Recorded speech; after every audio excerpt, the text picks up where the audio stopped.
The council chamber stretched so far that its walls disappeared into darkness.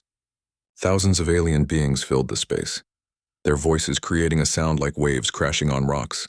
Above them, holographic displays showed stars and planets, mapping an empire that covered half the known galaxy. Daeho walked down the central path, his boots clicking on the metal floor. Behind him, Hyejin carried a small data pad, her eyes scanning the aliens on both sides. Most of them watched the humans with something between curiosity and contempt. Some whispered to each other. Others simply stared. They had traveled for 3 weeks to reach this place. The station orbited a dying star, far from any world claimed by humans or aliens. Neutral ground, the message had said. A place for important discussions. Daeho didn't trust neutral ground. In his years as a military officer, he had learned that neutrality often favored the strong. A voice boomed through the chamber, translated instantly into every language spoken in the galaxy. The human delegation will approach the speaker's platform. At the center of the chamber, a massive creature rose from its seat. Ventuler stood 3 meters tall, his insect-like body covered in gleaming black armor. Forearms gestured as he spoke, and his compound eyes reflected the light in strange patterns. Humans of Earth, Ventuler said, his voice carrying authority earned over centuries. You stand before the Galactic Council, the governing body of 300 civilized species. For 200 years we have watched your kind. We have studied your progress. We have debated your future. Daeho stopped at the designated spot, a circle marked on the floor. Hyejin stood beside him, her face calm despite the thousands of eyes watching them. We are honored by your attention, Daeho said simply. A sound rippled through the chamber. It might have been laughter. Ventuler's mandibles clicked together in what the translation software identified as amusement. Honored, the speaker repeated. Perhaps you will not feel honored when you hear what we have decided. The holographic displays changed. Now they showed Earth, cities burning, armies clashing, mushroom clouds rising over continents, forests turning to ash, oceans choked with waste. This is your world, Ventuler continued. This is your history. War, destruction, pollution, genocide. In your brief existence, you have nearly destroyed yourselves 17 times. You have created weapons capable of ending all life on your planet. You fight each other over resources, beliefs, and territory. Daeho watched the images. He had seen them before, had lived through some of them. The Third Water War, the European collapse, the Asian unity conflict. Each one had cost millions of lives. Each one had taught humanity bitter lessons. We do not deny our past, Daeho said. Your past is not our concern. Another voice interrupted. This one belonged to Morcalis, a reptilian creature with scales like polished steel. He commanded the Helvan Empire's military forces, second only to the Council itself. Your future is the problem. Morcalis activated his own display. It showed human ships spreading out from Earth, colony worlds being built, mining operations on asteroids, research stations near dangerous anomalies. You expand too quickly, Morcalis said. You take risks that endanger not just yourselves but others. Your ships ignore established trade routes. Your colonies appear in disputed territories. Your scientists experiment with forces they barely understand. We explore, Hyejin said quietly. We learn, we grow. Is that a crime? It is dangerous, Ventuler answered. Which is why the Council has made a decision. For your protection and the protection of others, humanity will accept the status of a protected species. Silence fell over the chamber. Even the constant whispers stopped. Daeho felt Hyejin tense beside him. They both knew what protected species meant. They had studied the examples during their journey here. Explain protected species status, Daeho said, though he already knew. You will dismantle your military forces, Ventuler said, listing the terms without emotion. You will destroy all weapons of mass destruction. You will accept council oversight of your government. You will limit your population growth. You will restrict your expansion to worlds approved by the Council. You will contribute resources to the Council as tribute. In return, we will protect you from external threats and guide your development towards civilization. You mean you will control us, Daeho said. We will prevent you from destroying yourselves or others, Morcalis corrected. It is a gift, human. Other species have prospered under protection. Prospered, Hyejin muttered just loud enough for Daeho to hear. Is that what they call it? She had spent the past week reviewing council records, reading everything available about protected species. 23 species had accepted the status over the past 10,000 years. None had ever regained their independence. Most had been absorbed into larger empires, their cultures erased, their people scattered. "This is not a negotiation," Ventular said. "This is a decision already made.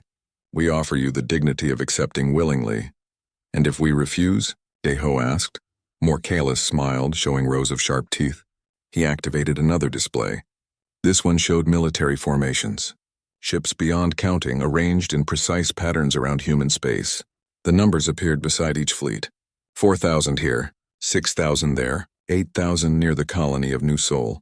47 fleets, Morcalis said with pride. 200,000 warships. 3 million support vessels. 10 billion soldiers, all positioned and ready. "We have surrounded your territory completely." He zoomed in on Earth itself. Stations orbited the planet, weapons pointed downward. "If you refuse, we will enforce the Council's decision. We will occupy your worlds. We will dismantle your military by force. We will ensure compliance." Morcalis leaned forward. "You are children playing with fire. We are the adults who must take the matches away before you burn down the house." Deho studied the displays. He looked at the fleet positions, the ship counts, the strategic formations. Then he looked at Ventular and Morcalis. "You speak of protection," he said slowly, "but I see conquest. You speak of guidance, but I see slavery. You call us children, but you threaten us like tyrants." "We offer you a choice," Ventular said. "Accept protection willingly or accept it by force. Either way, the outcome is decided." "Then we request time to consult with our government," Deho said. "This decision affects all humanity. We must present your offer to our leaders." Ventular's mandibles clicked again. "You may have 24 hours. But know this. The Council has never been refused in 10,000 years. Every species that stood where you stand now made the wise choice. We expect you will do the same." 24 hours, Deho agreed. The speaker gestured dismissal. Guards appeared, not threatening but present, to escort the humans back to their ship. As they walked back down the central path, Deho felt the weight of thousands of eyes following them. Once they reached their shuttle, Ye-Jin activated the privacy field. "They're not giving us a choice." "No," Deho agreed. "They're giving us an order disguised as a choice." "I reviewed the protected species files," she said, bringing up her data pad. "Every single one lost their independence within 50 years. Most were absorbed within 20. It's not protection. It's slow extinction." Deho nodded. He had suspected as much. He activated the secure communication channel to Earth, waiting for the encryption to stabilize. "What will you tell them?" Ye-Jin asked. "The truth," Deho said. "That we face an impossible choice. Submit to slavery or face war against an enemy with 100 times our strength." The communication channel opened. Admiral Sunyi's face appeared on the screen, her expression hard. "Report," she said simply. Deho told her everything. The ultimatum, the threats, the fleet surrounding human space. When he finished, silence stretched between them. "Recommendations?" Sunyi asked. Deho looked at Ye-Jin, then back at the screen. "They want us to surrender without a fight. They believe their numbers make victory certain. They think we're children who will be frightened into submission." "And what do you think?" "I think they don't know us as well as they believe," Deho said quietly. "I recommend we show them exactly who humanity is." Sunyi was quiet for a long moment. Then she smiled, and it was not a pleasant expression. "Prepare your return statement," she said. "We have 24 hours to give the Council our answer. Let's make sure it's one they'll remember." The channel closed. Ye-Jin looked at Deho with wide eyes. "Are we really going to refuse them?" she asked. "Yes," Deho said. "Because if we don't, we stop being human. We become whatever they want us to be. And that's not living. That's just existing." Outside their shuttle, the dying star cast red light across the station. Tomorrow, Deho would return to the council chamber. Tomorrow, he would give them humanity's answer. Tomorrow, everything would change. 24 hours passed like a held breath. Deho returned to the council chamber at the exact appointed time. The crowd seemed larger today. Word had spread through the station that humanity would give its answer. Some species came to witness history. Others came to watch what they believed would be humanity's surrender. Ye-Jin walked beside him again, but this time she carried herself differently. Her shoulders were back, her head high. During their shuttle ride, She had accessed Earth's military networks and seen the preparations. Now she understood what was about to happen. Ventuler waited at the speaker's platform, surrounded by the Council's most powerful members. Morcalis stood nearby, his scaled face showing satisfaction. He had already ordered his fleets to maintain their positions. After humanity accepted protection, he would personally oversee the occupation. The human delegation returns, Ventuler announced to the chamber. 24 hours ago, we presented them with the Council's decision. Now they will speak their acceptance. The chamber fell silent. Thousands of beings waited to hear the words they all expected. Deho walked to the center circle. He looked up at Ventuler, then let his gaze sweep across the entire chamber. He wanted every species present to see his face when he spoke. The government of Earth has considered the Council's ultimatum. Deho began, his voice clear and steady. We have discussed your offer of protection. We have reviewed the terms. We have examined the examples of other species who accepted your guidance, he paused. In that pause, several aliens shifted in their seats. They sensed something wrong in his tone. And we reject it, Deho said simply. All of it. For 3 seconds, nothing happened. The translation software processed the words, making sure every being understood correctly. Then chaos erupted. Voices filled the chamber in hundreds of languages. Aliens rose from their seats, shouting questions and protests. Some laughed, thinking they had misheard. Others looked shocked, as if Deho had just claimed the stars would fall. Ventuler slammed one of his 4 arms on the platform. The sound echoed like thunder, silencing the chamber. Explain yourself, the speaker demanded. You asked us to accept protected species status, Deho said, to dismantle our military, to surrender our sovereignty, to submit to your authority. We refuse all of it. You cannot refuse, an alien shouted from the seats. No species refuses the Council. We just did, Hejin said. Morcalis stepped forward, his eyes narrowing. You understand what this means? You understand the consequences? We understand perfectly, Deho replied. Morcalis activated the holographic display again, showing the same fleet positions from yesterday. The 47 fleets, the 200,000 warships, all surrounding human space. This is your answer? Morcalis said. You would choose war against this? You would sacrifice your species for pride? Not for pride, Deho said quietly. For freedom. Freedom. Ventular repeated the word like it was foreign. You speak of freedom while staring at your own extinction. We offer you life, protection, peace, and you choose death? You don't offer peace, Hyojin said, her voice cutting through the chamber. You offer surrender disguised as protection. Every species that accepted your status lost their independence. Their cultures were erased. Their people absorbed into your empires. You call it protection, but it's just slow murder. She pulled out her datapad and threw the information onto the chamber's main display. Files appeared showing the histories of protected species. Population declines, cultural assimilation, loss of territory. The data was public record, available to anyone who bothered to look. Most species never bothered to look. This is your protection, Hyejin continued. This is what you're offering, and we would rather die fighting than die slowly under your care. Then you will die fighting, Morcalis said coldly. My fleets are already in position. I can begin the invasion within hours. We know, Deho said. We counted your ships. Very impressive. Something in his tone made Morcalis pause. You counted them? Of course, Deho said. While you were watching us, we were watching you. That's what happens in war. Both sides watch each other. Hyejin tapped her datapad. New images appeared on the displays. Council officers murmured in surprise. The images showed human military installations they hadn't known existed.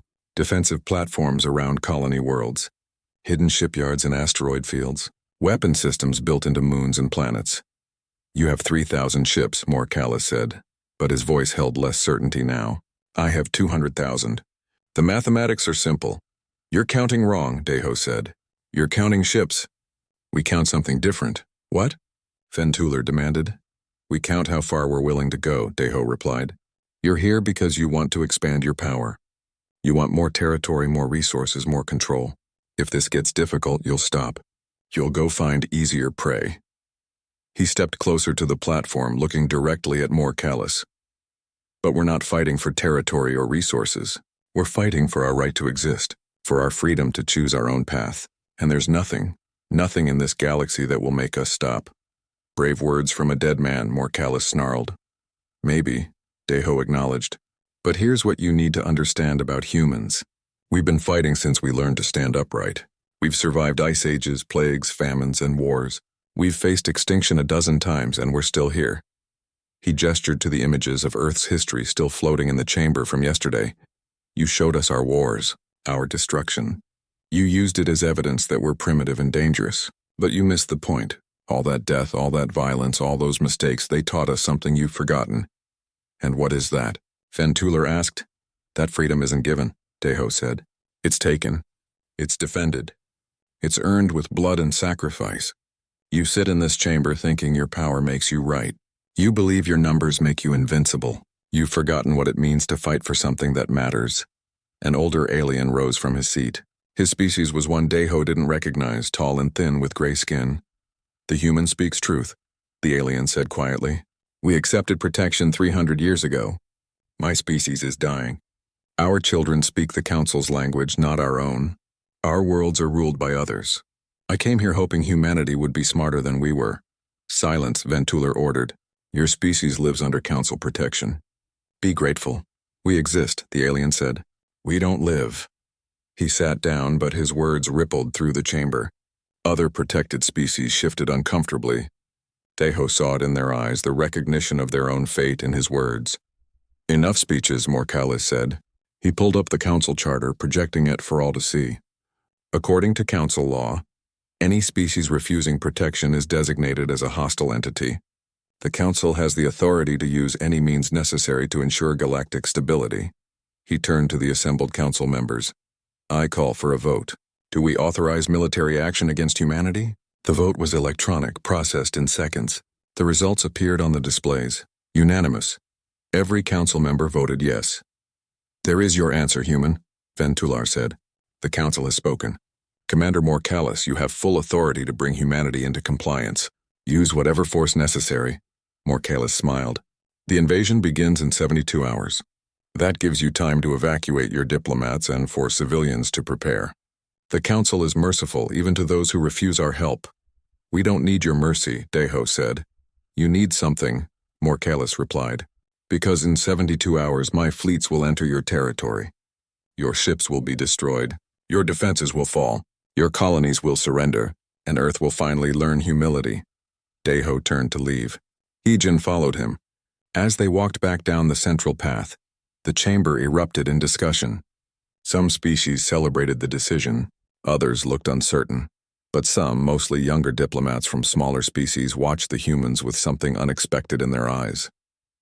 Something that looked almost like admiration. In their shuttle, Heejin activated the privacy field and let out a long breath. We really did it, she said. We just declared war on the entire Galactic Council. They declared war on us first, Deho corrected. They just called it protection. Do we have any chance? Deho accessed the military channel. Admiral Sunyi's face appeared. They voted for war, Deho reported. Invasion begins in 72 hours. Good, Sunyi said. That gives us time to finish preparations. Return to Earth, you've done your part. Admiral, Heejin asked, can we actually win this? Sunyi was quiet for a moment. Win? Maybe not, but we can make them regret starting it. We can make them pay a price they never imagined, and we can show every species watching that freedom is worth fighting for. Is that enough? Heejin pressed. It has to be, Sunyi said, because the alternative is to live on our knees and humans don't kneel. Not anymore. Not ever again. The channel closed. Deho set course for Earth. Behind them, the Council station grew smaller. Ahead, humanity prepared for war. In 72 hours, the galaxy would learn something new about humans. They would learn that numbers weren't everything. They would learn that the will to fight mattered as much as the weapons used. They would learn that humanity pushed to the edge would push back. And they would learn. The colony of New Sol floated in space like a blue jewel. 200 million people lived on the planet below, building lives far from Earth. They farmed, raised families, and looked up at alien stars that were slowly becoming home. Captain Taeyong stood on his ship's bridge watching those stars. His fleet of 60 ships orbited New Sol, waiting. Behind him, his crew worked in focused silence. Everyone knew what was coming. Contact in 30 minutes, his sensor officer reported. Council fleet maintaining approach vector. Tae-young nodded. He had studied the enemy fleet's composition for days. 4,000 ships led by Admiral Pelthorum, one of Morcalis's most experienced commanders. The Council had sent overwhelming force to take New Sol quickly. They wanted to make an example of the colony, to show humanity the cost of refusal. Status of the platforms? Tae-young asked. All active and awaiting orders, weapons officer replied. The rings are positioned. Good. Tae-young opened the fleet-wide channel. All ships, this is going to look bad at first. Remember your training. Remember your assignments. And remember that we only need to survive long enough to teach them a lesson. He closed the channel and looked at his first officer, a woman named Kyung-soo. Scared? He asked her quietly. Terrified, she admitted. But I'd rather be terrified than enslaved. Good answer. The Council fleet appeared on long-range sensors like a wall of metal and energy. 4,000 warships in perfect formation, their shields glowing with power. At the front, massive dreadnoughts bristled with weapons. Behind them, carriers released fighter craft by the thousands. It was a force designed to crush resistance. Admiral Pelthorum sat in his command ship, reviewing the human positions. 60 ships. Pathetic. He had expected more after their bold words in the council chamber. Perhaps they had realized the futility of resistance after all. Begin standard assault formation, Pelthorum ordered. All ships advance. Target the human vessels first, then the orbital platforms. I want this over quickly. His fleet moved forward like an avalanche. Energy weapons charged. Missiles armed. 4,000 ships advancing on 60. They're not running, his tactical officer noted with surprise. Fools, Pelthorum said. They'll break when we fire. They always do. Back on Tae-young's ship, alarm screamed as the council fleet entered firing range. All ships scatter pattern Delta. Tae-young ordered calmly. Execute now. His 60 ships suddenly broke formation. They didn't retreat, though. Instead, they moved in different directions, seemingly random, using erratic flight paths that made targeting difficult. What are they doing? Pelthorum demanded. Are they running? No, sir, sensors reported. They're moving closer to our formation. Closer? That's suicide. The council fleet opened fire. Energy beams cut through space. Missiles streaked toward human ships. Several hits landed, damaging human vessels. But the humans didn't fire back. They just kept moving, weaving between shots, getting nearer to the council fleet. Why aren't they shooting? Kyung-soo asked. Because we're not here to trade shots, Tae-young said. Fire solution ready? Locked and ready, sir. All ships release fighters. Begin Phase 1. From the 60 human ships, small fighter craft emerged. Tiny compared to the massive warships, they looked like insects next to elephants. The council fleet barely noticed them. Mi-sun led the first fighter squadron. She had been a racing pilot before the war, known for flying patterns that seemed impossible. Now she put those skills to work. All wings, follow your assigned paths, she transmitted. Remember speed and surprise. Hit them before they know we're there. Her squadron dove toward the council fleet's support ships. The larger vessels ignored them at first. Fighters were annoying, but their weapons couldn't penetrate capital ship shields. Standard doctrine was to let point defense systems handle them. But these weren't standard fighters. Mi-sun's targeting computer locked onto a council cruiser. She fired a missile, but not at the ship's hull. The missile split into 6 smaller projectiles, each one cycling through different energy frequencies as it flew. The cruiser's shields were designed to stop energy weapons. They adapted to whatever frequency hit them, creating a barrier nothing could penetrate. But the human missiles changed frequencies hundreds of times per second, faster than the shields could adapt. The missiles slipped through like needles through cloth and struck the hull directly. The cruiser shuddered, losing power to its engines. What just happened? Pelthorum shouted. How did they penetrate shields? Unknown, sir, analyzing. Across the battlefield, human fighters swarmed council ships. Not all their missiles worked. The shields adapted quickly, but enough got through. Council vessels started taking damage they shouldn't have been able to take. Recall fighters, Pelthorum ordered. Focus all point defense on those craft. The council fleet adjusted, directing thousands of small weapons at the human fighters. Some were destroyed, but most were too fast, too erratic. Mi-sun's pilots flew like they were racing, not fighting, and racing didn't have rules about safe distances or standard maneuvers. Then Tae-young's ships opened fire. Railguns, full power, he commanded. Target the lead dreadnoughts. His ships carried weapons the Council had never seen before. Not energy beams or missiles, but solid metal projectiles accelerated to 90% of light speed. The Council's shields stopped energy perfectly. They were less effective against mass moving at relativistic speeds. The first railgun shot hit a dreadnought's shield. The shield held for a moment, trying to disperse the kinetic energy. Then it collapsed, and the projectile punched through the hull like paper. The dreadnought didn't explode. The projectile was too fast, passing completely through the ship and out the other side. But it left a hole 3 meters wide, and everything in its path was simply gone. Crew equipment structure all vaporized by the impact. Shields are failing, Pelthorum's tactical officer reported. They're using kinetic weapons. Our shields aren't designed for this. Adapt the shields. Redirect power. We can't redirect fast enough. Those projectiles are too fast. More railgun shots struck home. Council ships started dying. Not many. Not compared to the thousands in the fleet, but they were dying to an enemy that should have been helpless. Close to engagement range, Pelthorum ordered, frustrated. We'll destroy them with sheer firepower.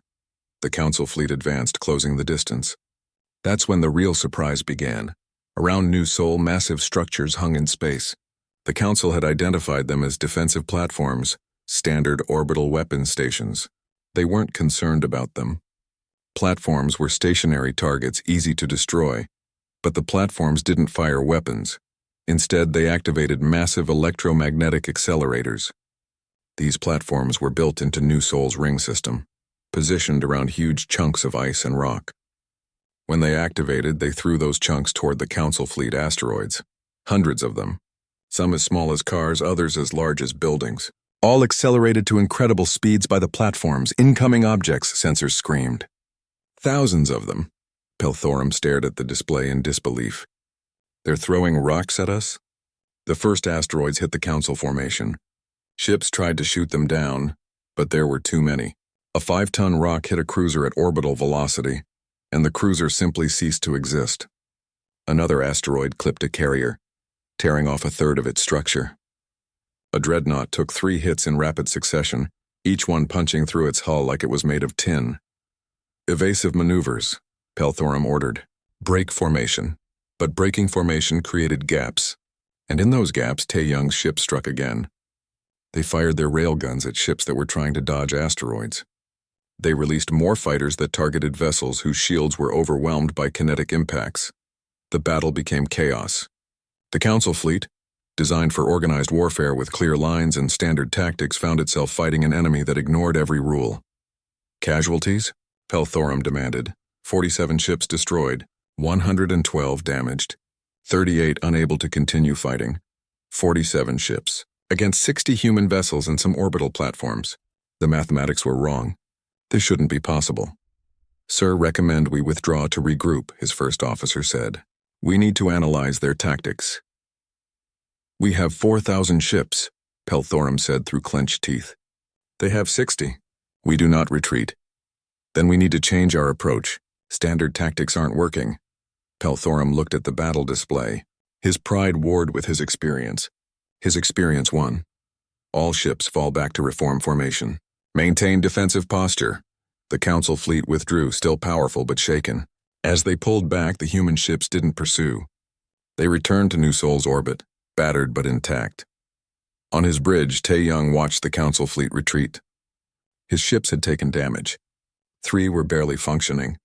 But they had all survived. Casualty report, he asked. 40 crew injured, 7 dead. Ship damage ranges from minor to severe, but all vessels remain operational. 7 dead. Tae-Young felt each loss. But the alternative would have been 200 million civilians dead or enslaved. The mathematics of war were always brutal. Send a message to Admiral Sun-Yi, Tae-Young ordered. First engagement successful. Enemy withdrew after losing approximately 400 vessels. Human casualties minimal. New Sol is secure. He looked at Kyung-Soo. You still scared? Yes, she said. But also proud. 6 months into the war, humanity launched its first major offensive into Council territory. Admiral Sun-Yi didn't target border worlds or minor installations. She went straight for the throat, the Helvan shipyards, Morcalis's home system, the place where half the Council's warships were built. Captain Tae-young led the assault fleet, 2,000 ships, the largest human force ever assembled. It represented nearly half of humanity's total military strength. If this attack failed, Earth would be vulnerable. But if it succeeded, the Council would lose its ability to replace losses. Approaching Helvan system, his sensor officer reported. Detecting defensive fleet, approximately 4,000 ships. Tae-young expected this. The Council had reinforced their key systems after human raids became frequent. But 4,000 ships were tied up here, which meant 4,000 ships weren't attacking human colonies. All ships execute Formation Sigma, Tae-young ordered. Remember, our target is the shipyards, not the fleet. We need to get through, cause damage, and get out. The human fleet split into 3 groups. The first group, led by Tae-young, charged directly at the defensive fleet. The second group swung wide, using the system's asteroid belt for cover. The third group, the smallest, appeared to retreat as if having second thoughts. The Council fleet moved to intercept. After 6 months of fighting humans, they had learned to expect tricks. But they also knew that 2,000 ships against 4,000 meant they had the advantage. The battle began like others before it. Human ships scattered, making targeting difficult. Fighters swarmed larger vessels. Railguns fired at maximum range. But this time, the Council fleet was ready. They had developed countermeasures for every human tactic. The fight turned brutal. Ships exploded on both sides. The Council's superior numbers started telling. Tae-young's force took heavy losses. Then the second human group emerged from the asteroid belt, having used the cover to get behind the defensive fleet. They didn't attack the ships. They went straight for the shipyards. The shipyards were massive structures as large as moons. Hundreds of ships were under construction at any time. They were protected by shields and defensive platforms, but those defenses were designed to handle frontal assaults, not attacks from unexpected angles. Human ships released specially designed missiles. Each one carried an electromagnetic pulse generator, powerful enough to temporarily disable shields.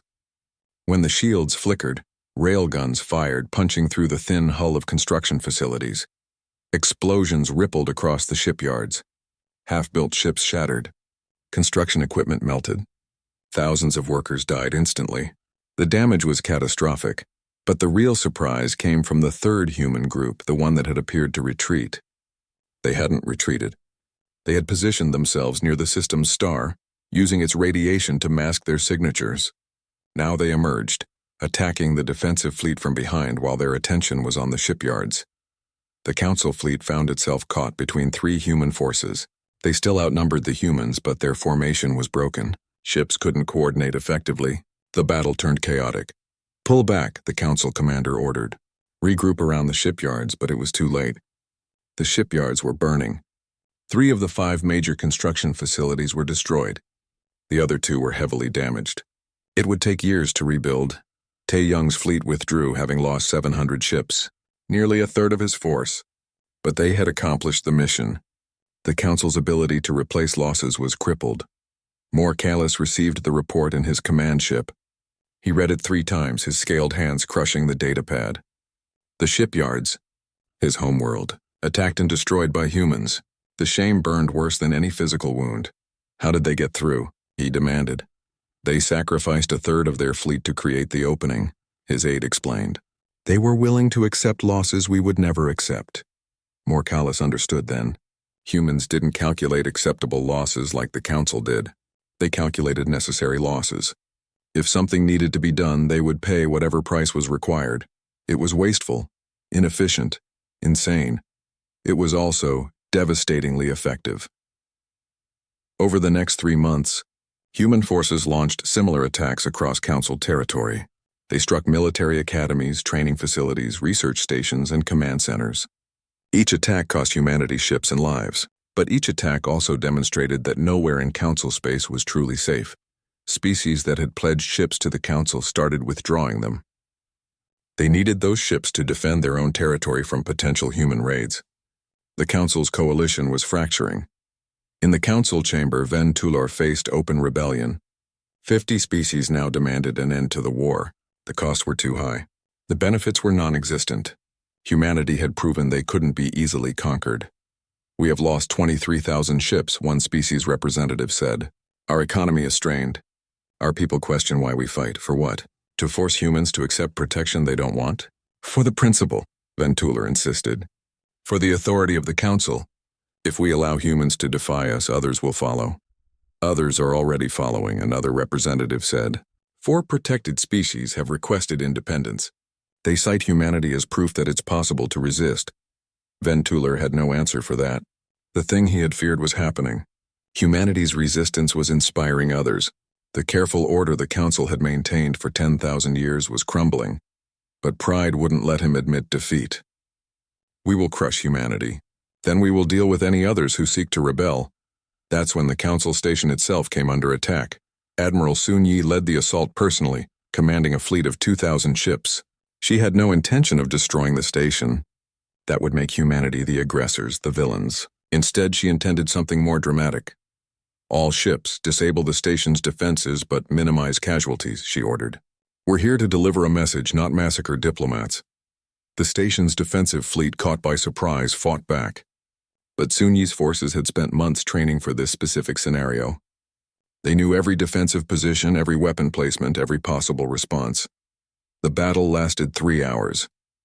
The station's fleet was destroyed. Its shields failed. Its weapons went silent, and Commander Sung Ho's Marine forces boarded the station. Sung Ho had served in Earth's military for 20 years. He had fought in the water wars and survived the collapse. He knew urban combat better than most humans alive. Now he led his Marines through the station's corridors with surgical precision. They encountered resistance. Station security fought to protect the Council. But Marines from Earth's death world had advantages. They were stronger than most species. They healed faster. They could tolerate injuries that would kill others. More importantly, they had trained to fight in environments that would kill unprotected humans. Vacuum, radiation, extreme temperatures, these were familiar. The station's comfortable atmosphere was easy by comparison. Secure the Council chamber, Sung Ho ordered. Non-lethal force only. We need them alive. His Marines swept through the station. They disabled security systems and sealed sections. In 2 hours, they controlled the entire structure. Not a single Council member was harmed.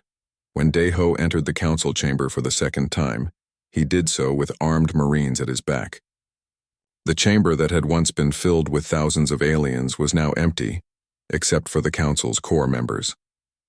Ventuler, Morcalis, and 50 others who represented the most powerful species. They sat in silence, watching the humans with expressions ranging from rage to resignation. You have violated sacred ground, Ventuler said, his voice lacking its former authority. This station is neutral territory. Was neutral territory, Dae-ho corrected. You made it a military target when you used it to coordinate attacks on humanity. He walked to the center circle where he had stood months ago. Everything had changed since then. The confident Council was broken. The overwhelming fleets were scattered. The United Coalition was fracturing. I'm here to offer terms, Dae-ho said. A ceasefire effective immediately. Recognition of human sovereignty, with no conditions or limitations. Reparations for destroyed colonies to be paid over 10 years. And the dissolution of protected species status for any species that requests independence. Impossible, Morcalis growled. We do not negotiate with terrorists. You're not negotiating, Dae-ho said calmly.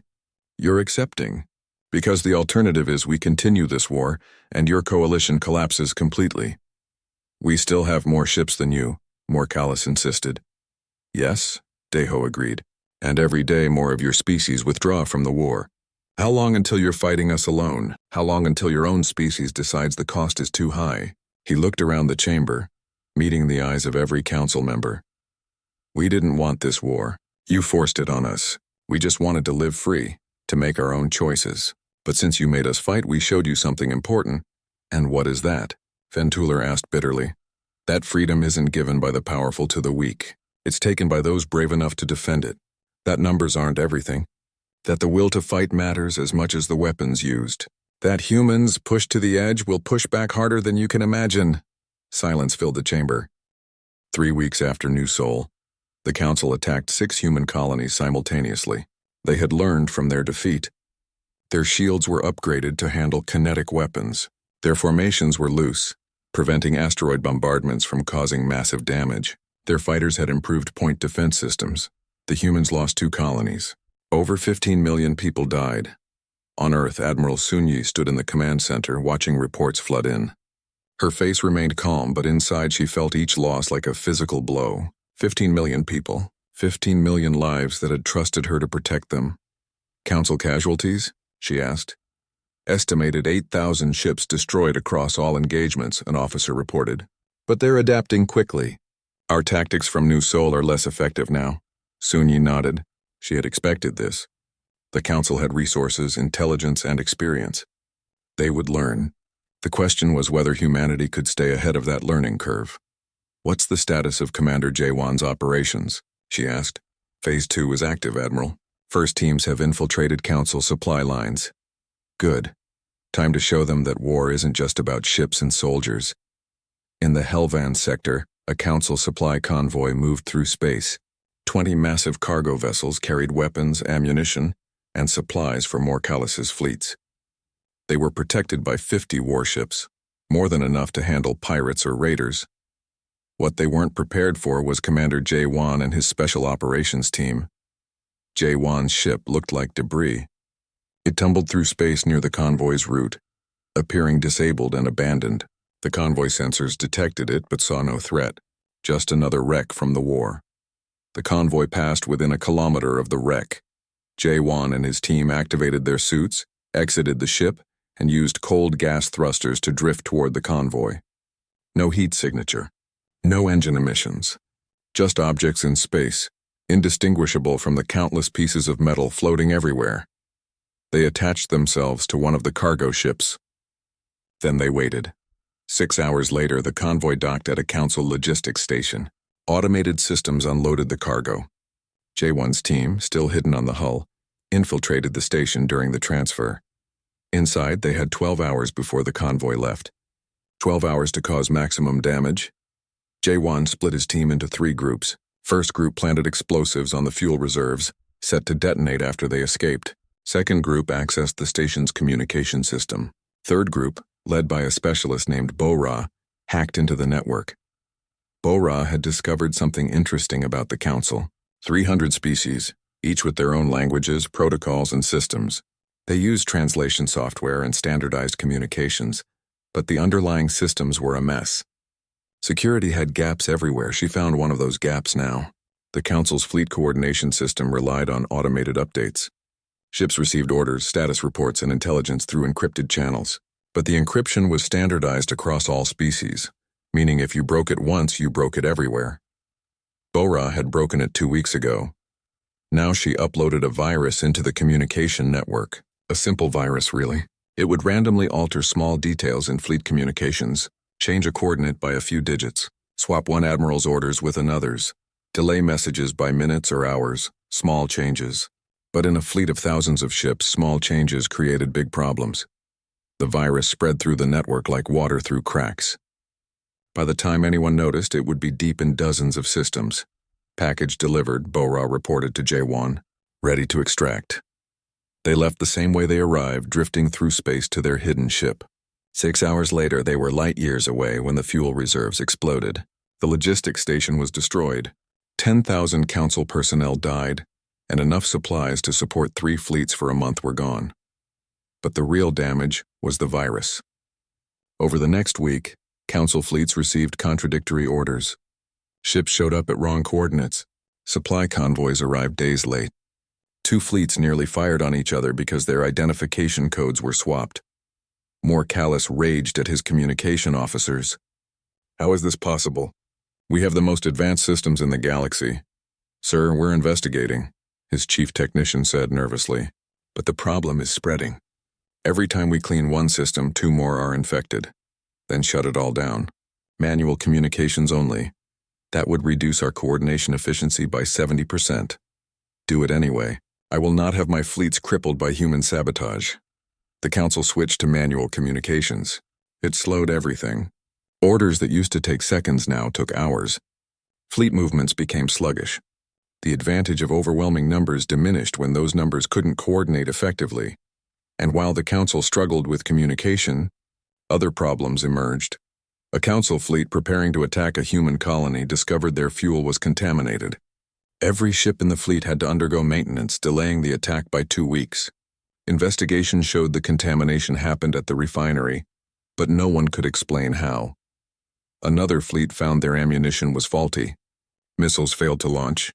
Energy weapons overheated. One ship's main battery exploded during a firing drill, killing 300 crew. The ammunition had come from a trusted manufacturer, inspected and certified. Yet somehow it was sabotaged. Admiral Pelthorum reported these incidents to Morcalis. "The humans are targeting our logistics, Commander. They can't match our military strength, so they're trying to weaken us from within. How many teams do they have operating in our territory?" Morcalis demanded. "Unknown. We've captured 2 teams. Interrogation revealed they're part of a larger network, but they don't know how large." 2 teams? That's all we've caught." "Yes, sir. They're very good at hiding." Morcalis studied the reports. The humans were clever, he had to admit. But cleverness only went so far. He still had the larger fleet. He still had more ships, more resources, more everything. "Increase security at all logistics facilities," he ordered. "Triple the patrols. Institute random inspections. I want these human teams found and eliminated. That will require reassigning ships from combat operations. Do it. We can't fight effectively if our supplies are compromised." Across the war zone, the conflict continued. The Council attacked human positions. Sometimes they won. The colony of New Beijing fell after a 3-day siege. The mining complex at Titan Station was destroyed. Humanity lost ships, territory, and people, but for every victory, the Council paid a price. Human ships didn't fight fair. They used asteroids as weapons. They hid in nebulas and ambushed supply lines. They targeted communication relays and sensor stations. When they couldn't win a direct fight, they made the fight indirect, and they never stopped adapting. Captain Tae-young led a fleet against a Council armada twice his size. He couldn't win a direct battle, so he didn't try. Instead, he lured the enemy fleet into a solar storm where sensors were useless and shields were weakened. Then he attacked, using the chaos to even the odds. He lost half his ships but destroyed the entire enemy fleet. Misun's fighter squadrons developed new tactics every week. They would fly in formations that looked random, but created overlapping fields of fire. They would pretend to retreat, leading enemy fighters into traps. They painted their ships to look like debris, floating motionless until enemies came close. On a personal level, Commander Jaewon's operations became bolder. His teams didn't just sabotage supplies. They spread misinformation, making Council fleets chase ghosts. They hacked into ship systems and played sounds in the middle of night cycles, making crew paranoid. They left messages in Council languages, threats and warnings that created fear and doubt. The Council called these tactics dishonorable. Humanity called them survival. 3 months into the war, the Council had lost over 15,000 ships. They had captured or destroyed 5 human colonies. The mathematics still favored the Council. They could replace their losses. They could sustain this war for years.